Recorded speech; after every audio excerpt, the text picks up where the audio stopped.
ಟಿವಿ9 ಕನ್ನಡ ಡಿಜಿಟಲ್ಗೆ ಸ್ವಾಗತ. ನಾನು ಮಧುಶ್ರೀ. ಸ್ಯಾಂಡಲ್ವುಡ್ನ ಕರಿ ಚಿರತೆ ಸಲಗ ಖ್ಯಾತಿಯ ನಟ ದುನಿಯಾ ವಿಜಯ್ ಮತ್ತು ಡಿಂಪಲ್ ಕ್ವೀನ್ ರಚಿತಾ ರಾಮ್ ನಟಿಸಿರುವ ಸಿನಿಮಾ ಲ್ಯಾಂಡ್ ಲಾರ್ಡ್ ಸಾಮಾಜಿಕ ಅಸಮಾನತೆ ಮತ್ತು ಜಾತಿಯ ಶೋಷಣೆಯ ಕಥಾಹಂದರ ಇರುವ ಲ್ಯಾಂಡ್ ಲಾರ್ಡ್ ಸಿನಿಮಾ ಜನವರಿ 23ರಂದು ರಿಲೀಸ್ ಆಗಿ ಪ್ರೇಕ್ಷಕರ ಮೆಚ್ಚುಗೆಗೂ ಪಾತ್ರವಾಗಿದೆ.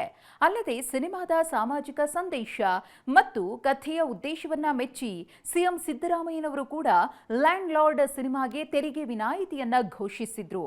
ಖುದ್ದು ದುನಿಯಾ ವಿಜಯ್ ಮತ್ತು ಚಿತ್ರತಂಡ ಸಿದ್ದರಾಮಯ್ಯನವರನ್ನ ಭೇಟಿ ಮಾಡಿ ಸಿನಿಮಾದ ಆಶಯಗಳ ಕುರಿತು ಚರ್ಚೆಯನ್ನು ಮಾಡಿದ್ರು. ಭೇಟಿಯ ಬೆನ್ನಲ್ಲೇ ಸಿನಿಮಾಗೆ ತೆರಿಗೆ ವಿನಾಯಿತಿ ನೀಡುವಂತೆ ಸಂಬಂಧಪಟ್ಟ ಅಧಿಕಾರಿಗಳಿಗೆ ಸಿಎಂ ಅವರು ಸೂಚನೆಯನ್ನ ನೀಡಿದ್ರು. ಅಲ್ಲದೆ ಮೌಲ್ಯಯುತ ಸಂದೇಶವನ್ನ ಜನರಿಗೆ ತಲುಪಿಸಿ ಸಾರ್ವತ್ರಿಕ ಅಭಿಪ್ರಾಯ ರೂಪಿಸಲು ಹಾಗೂ ಸಾಮಾಜಿಕ ಪರಿವರ್ತನೆಯನ್ನ ಸಾಧಿಸಲು ಸಿನಿಮಾಗಳು ಅತ್ಯಂತ ಪರಿಣಾಮಕಾರಿ ಮಾಧ್ಯಮ ಎನ್ನುವುದು ನನ್ನ ಭಾವನೆ. ಸಾಮಾಜಿಕ ಕಳಕಳಿಯ ಸಿನಿಮಾವನ್ನ ಮಾಡಿದಾಗ ಅಂಥವರ ಜೊತೆ ನಿಂತು ಬೆನ್ನು ತಟ್ಟಬೇಕಿರುವುದು ಕೂಡ ಸರ್ಕಾರವಾಗಿ ನಮ್ಮ ನೈತಿಕ ಹೊಣೆ.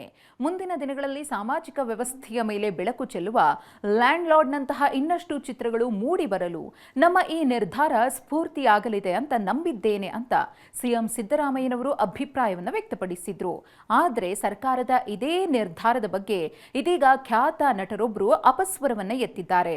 ಹೌದು, ಆ ದಿನಗಳು ಖ್ಯಾತಿಯ ನಟ ಸಾಮಾಜಿಕ ಹೋರಾಟಗಾರ ಚೇತನ್ ಅಹಿಂಸಾ ಅಪಸ್ವರ ಎತ್ತಿದ್ದಾರೆ.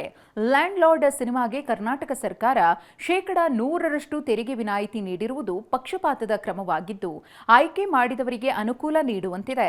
ಅಧಿಕಾರವನ್ನು ಬಳಸಿಕೊಂಡು ಸಂಪರ್ಕ ಹೊಂದಿರುವವರಿಗೆ ಲಾಭ ನೀಡೋದು ಪ್ರಜಾಸತ್ತಾತ್ಮಕ ನ್ಯಾಯ ತತ್ವಕ್ಕೆ ಧಕ್ಕೆ ತರುತ್ತೆ. ಬೇರೆ ಚಿತ್ರಗಳು ಅರ್ಹವಲ್ಲವೇ? ಕಂಟೆಂಟ್ ಯಾವುದೇ ಆಗಿರಲಿ ಎಲ್ಲಾ ಸಿನಿಮಾಗಳಿಗೆ ತೆರಿಗೆ ವಿನಾಯಿತಿ ನೀಡಬೇಕು, ಇಲ್ಲವೇ ಯಾವುದಕ್ಕೂ ನೀಡಬಾರದು ಅಂತ ಚೇತನ್ ಅಹಿಂಸಾ ತಮ್ಮ ಅಸಮಾಧಾನವನ್ನ ಹೊರಹಾಕಿದ್ದಾರೆ.